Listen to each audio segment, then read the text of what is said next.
खुलुमबाय। बेयो अल India radio थमथमा महिना हाग्राबारि हेमन्त आदानि दखान। बेलासिनि 4:75 जानाय लोगो लोगो नोंथांमोननि सेराव आं गेसाव गोफोन रादाब लानानै मानगोनां मुस्रि डक्टर मरागोथै हिबुसेते रेनबीर कापुर बर'आ दानिया फैदो आबुं रादाबाव।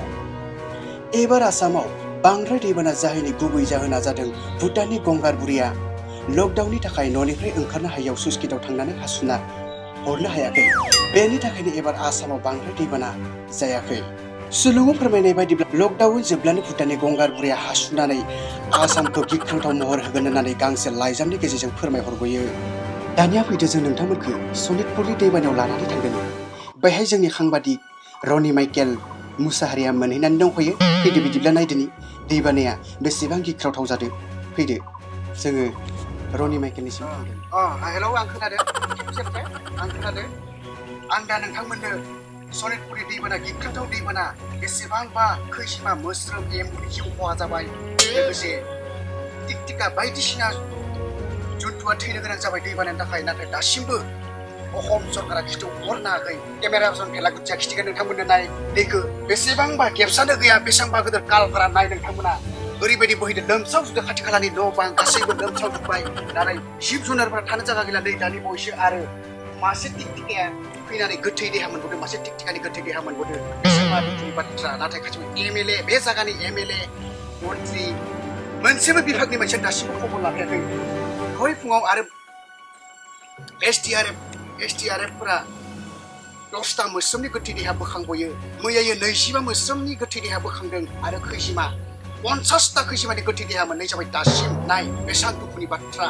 नोंथांमोन दासिमबो सरकारा जेबो खौरां लायाखै आरो बे जायगानि हमिस्टिनि बे ओनसोलनि एमएलए जेबो खौरां लाफैयाखै। रावबो गाव पन्सायतनि मानसिफ्राबो दासिमबो खौरां लाफैयाखै। रायजोफोरा नायदो, गामिनि रायजोफोरा दैबाना नायगासिनो दोङो। बे समाव नोंथांमोना नुनो मोनगासिनो दोङो बेसेबां बेना दैया बोहैलांबाय थानाय बे लामाजों। बिथांमोना मोखौ खानो जायगा मोनाखै, मोखौखौबो लोगोआव लाफानो गोनां जादों। बेसेबां दुखुनि बाथ्रा। नाथाय दासिमबो रावबो नेताया खबर लाफायाखै। नाय मोखौखौ लोगोआव लाफानानै दुखुजों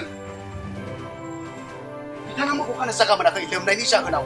जों दा नै गामिनि रायजोफोर दोङो, जों बिथांमोननिफ्राय मिथिनानै नायनि नोंथांमोननाव दासिमबो रावबो खबर लाफायाखै नामा? दा बर्थमान लाफायथ'वाखै, गामिनि गामबायाबो खबर लाफायथ'वाखै। बेनिखायनो जों दा जागासिनो। दहाय नोंथांमोना दि नुबाय बेसेबां मोस्रोम, बेसेबां खैजिमा थैखो बिथांमोननो बे मोस्रोम आरो खैजिमा थैनायखौ नुदों।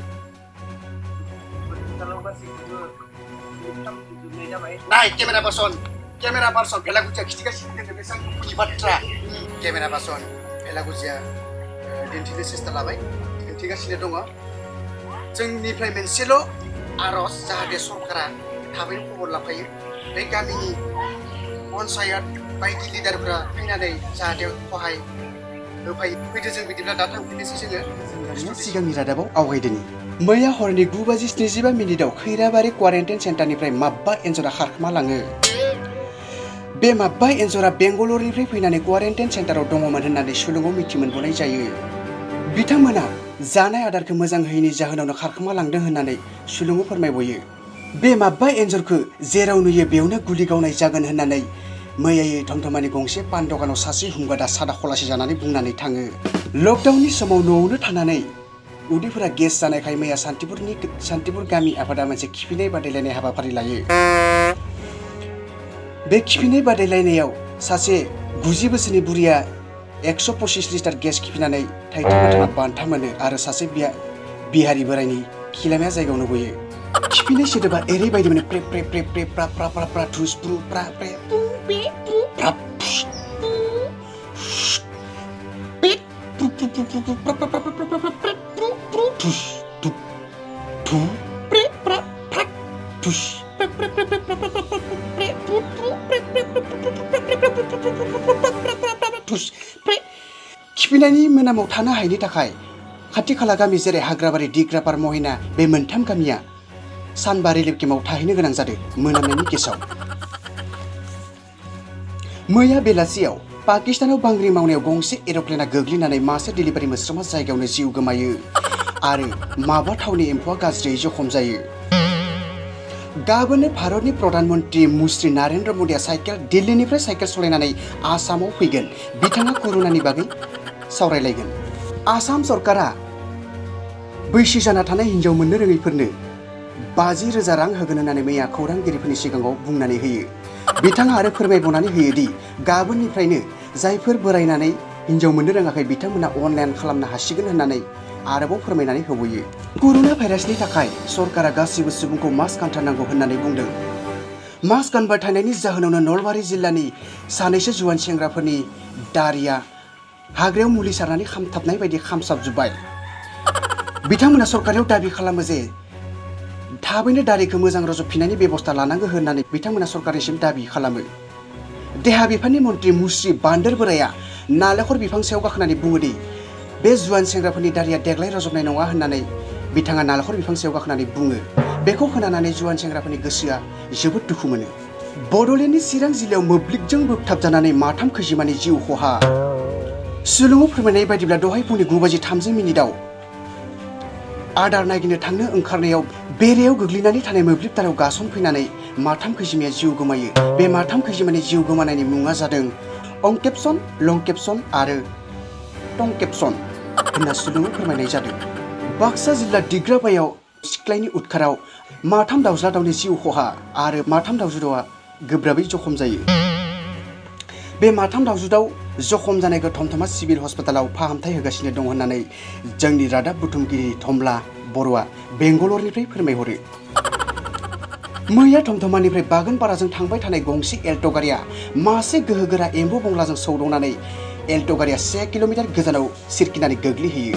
लोगो लोगो एल्ट' सिङाव थानाय मानै एन्जरनिया जायगायावनो जिउ गोमायो आरो माबा थाम्फै दंग्राया गाज्रि जखम जायो।